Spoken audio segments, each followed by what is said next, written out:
Hello dear students, स्वागत आप सभी का आपके अपने चैनल नेक्स्ट फेम में। फ्रेंड्स, आज हम डिस्कस करने वाले हैं एलटी ग्रेड वैकेंसीज को लेकर। आपके जितने भी डाउट हैं इस वीडियो के बाद आपके सारे डाउट लगभग खत्म हो जाएंगे। एक भी क्वेश्चन आपके माइंड में नहीं रहने वाला है एलटी ग्रेड वैकेंसीज को लेकर।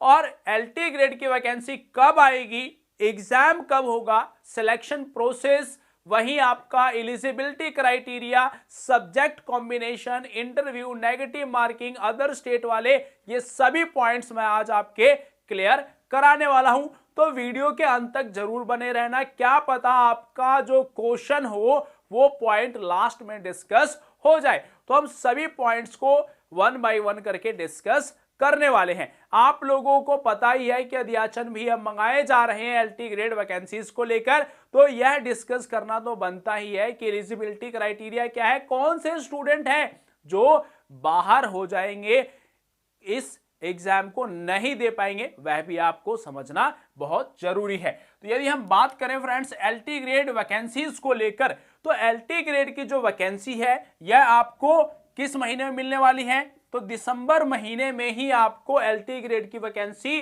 देखने को मिलने वाली है। अब एलटी ग्रेड की वैकेंसी आती है तो वैकेंसी आई, आप क्या करेंगे, फॉर्म अप्लाई करेंगे। जब आप फॉर्म अप्लाई करते हैं तो होगा क्या, कैटेगरी होगी, फीस स्ट्रक्चर क्या रहेगा फॉर्म का, तो जनरल, ईडब्ल्यूएस और ओबीसी के लिए जो फीस स्ट्रक्चर होगा वह 125 रुपए होने वाला है।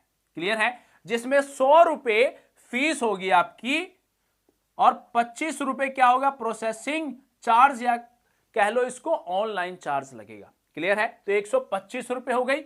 वहीं एससी एसटी की यदि हम बात करें तो इनकी जो फीस होगी यह रहने वाली है 65 रुपीज, जिसमें 40 रुपए फीस होगी और 25 रुपए ऑनलाइन चार्ज होने वाला है। क्लियर है, अब आती है पीएच कैटेगरी, तो यहां पर जो फीस होगी यह होगी 25 रुपए। तो यह हो गया भाई फीस स्ट्रक्चर और वैकेंसी दिसंबर में। अब फीस होने के बाद अब दूसरा पॉइंट आता है एज को लेकर। किसको, एज को लेकर कि एज क्राइटेरिया क्या रहने वाला है। तो यहां पर जो मिनिमम एज चाहिए वह चाहिए 21 साल और मैक्सिमम 40 साल। क्लियर है भाई, यह जनरल के लिए है। किसके लिए, जनरल। अब यह मत सोचना भाई कि ओबीसी वाले हैं तो उसको 21 से भी कम में हो जाएगा, नहीं, मिनिमम तो सबके लिए है, 21 साल चाहिए ही चाहिए। बस यह है कि मैक्सिमम जो एज है जनरल की वो 40 और ईडब्ल्यूएस के लिए भी इतनी ही रहने वाली है। क्लियर है, 21 से 40। अब ओबीसी के लिए क्या रहने वाला है, 21 से लेकर 43 साल तक 43 इयर्स रहने वाली है, यानी कि उनको 3 साल का क्या मिलने वाला है, आरक्षण मिलने वाला है। किसको, ओबीसी को। क्लियर है, अब बात आती है एससी और एसटी की और फीमेल्स की।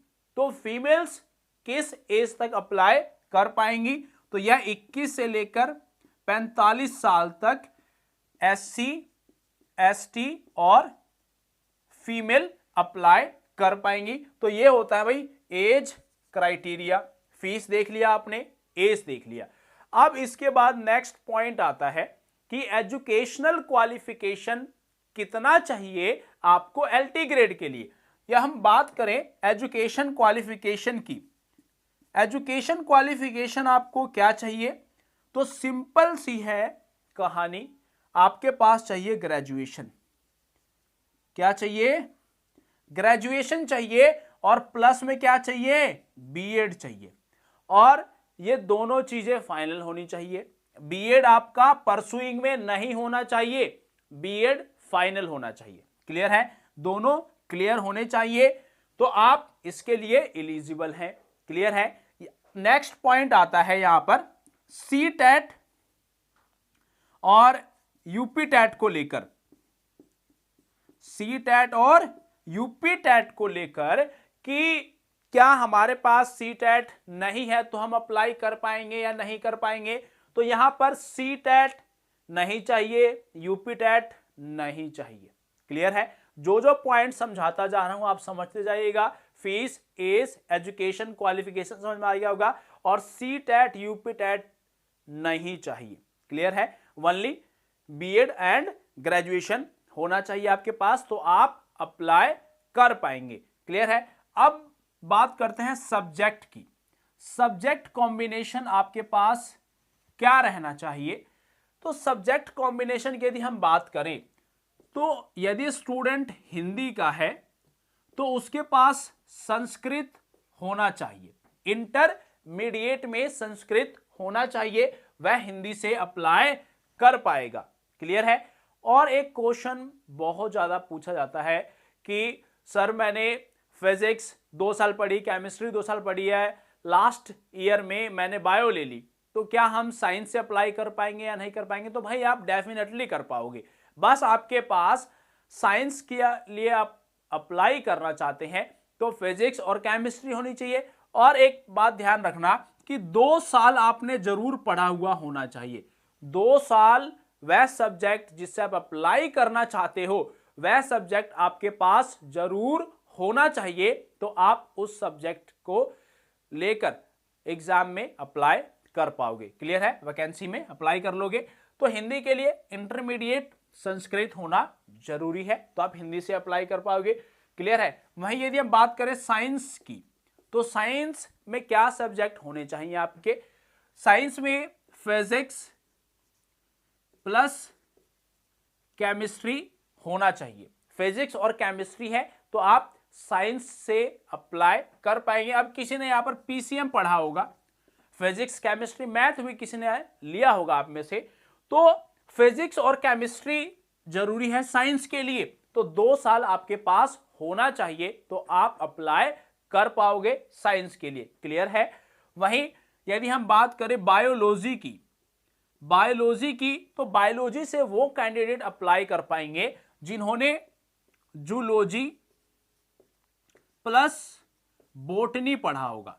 जूलॉजी और बोटनी जिनके सब्जेक्ट रहे होंगे वह कैंडिडेट बायो से अप्लाई कर पाएगा। अब बहुत सारे ऐसे कैंडिडेट होंगे, अब कहेंगे भाई मैंने जूलॉजी पढ़ा है और मेरे पास फिजिक्स था, तो मैं क्या साइंस से अप्लाई कर लूं? अरे भाई कैसे कर लोगे? साइंस के लिए तो फिजिक्स और केमिस्ट्री चाहिए और बायो के लिए जूलॉजी और बोटनी चाहिए, तो यह आपको समझना होगा। क्लियर है? बायोलॉजी, जूलॉजी प्लस बोटनी चाहिए। अब मैथ से कोई अप्लाई करना चाहिए, करता है, तो उसके लिए क्या होना चाहिए? मैथ्स उसने पढ़ा हुआ होना चाहिए, 2 साल अप्लाई कर पाएगा। क्लियर है?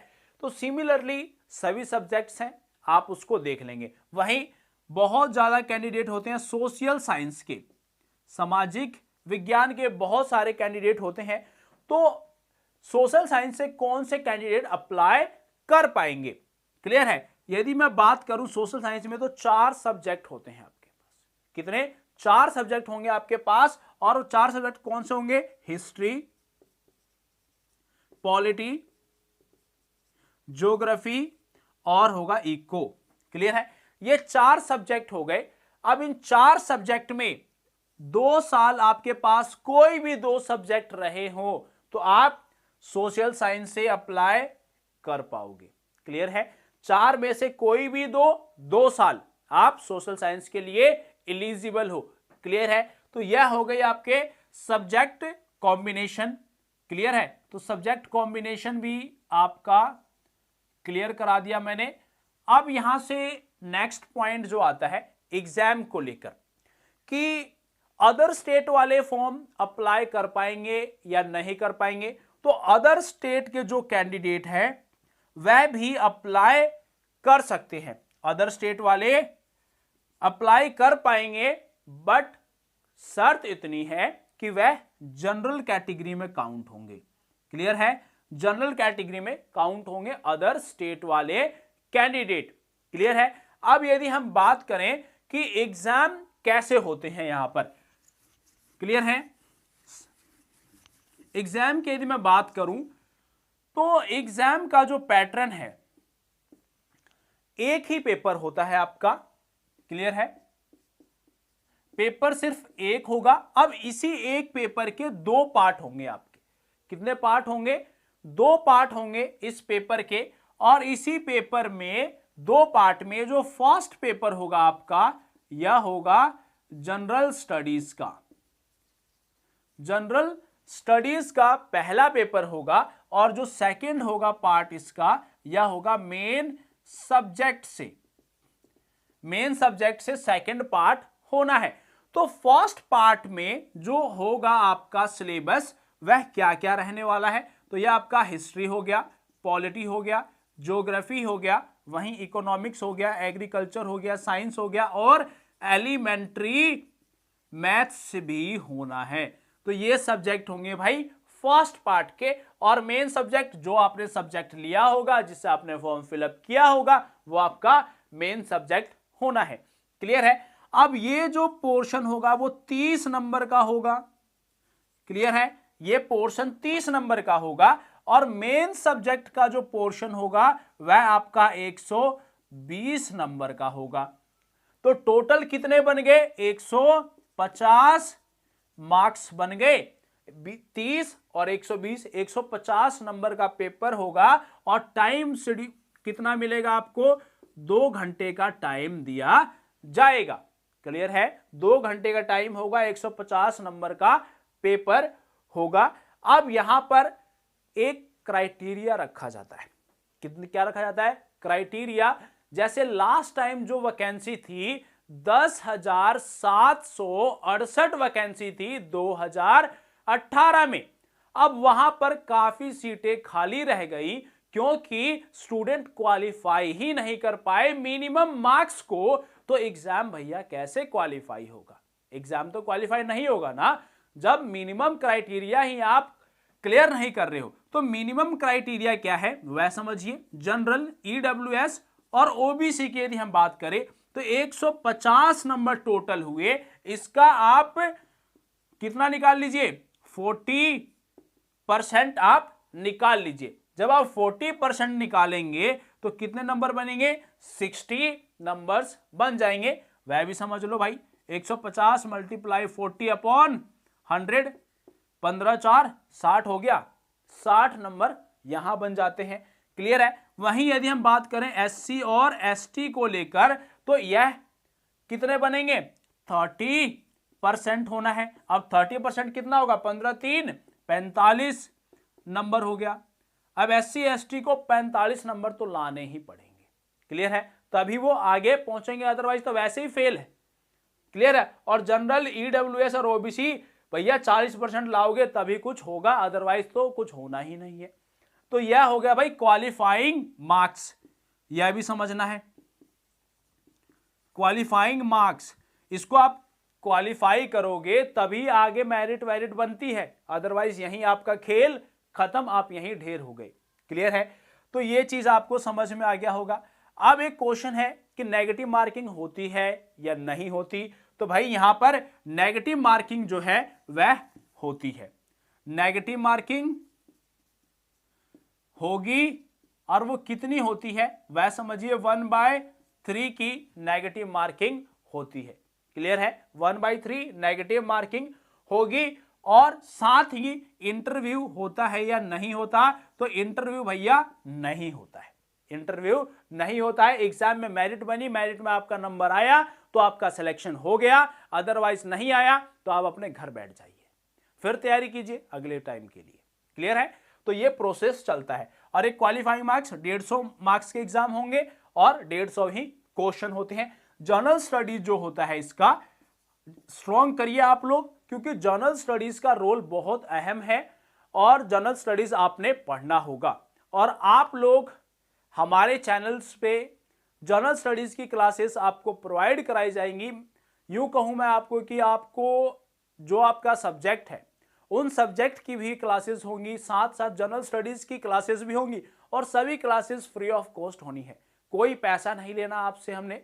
आप लोग बस पढ़िए और अपना सिलेक्शन लीजिए।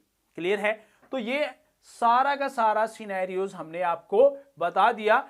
अब एक क्वेश्चन और रह जाता है कि एग्जाम कब होगा आखिरकार जब वैकेंसी आती है। तो यदि मैं एग्जाम की बात करूं तो एग्जाम आपको देखने को मिलने वाला है अप्रैल और मई में आपको एग्जाम देखने को मिलेगा एलटी ग्रेड का।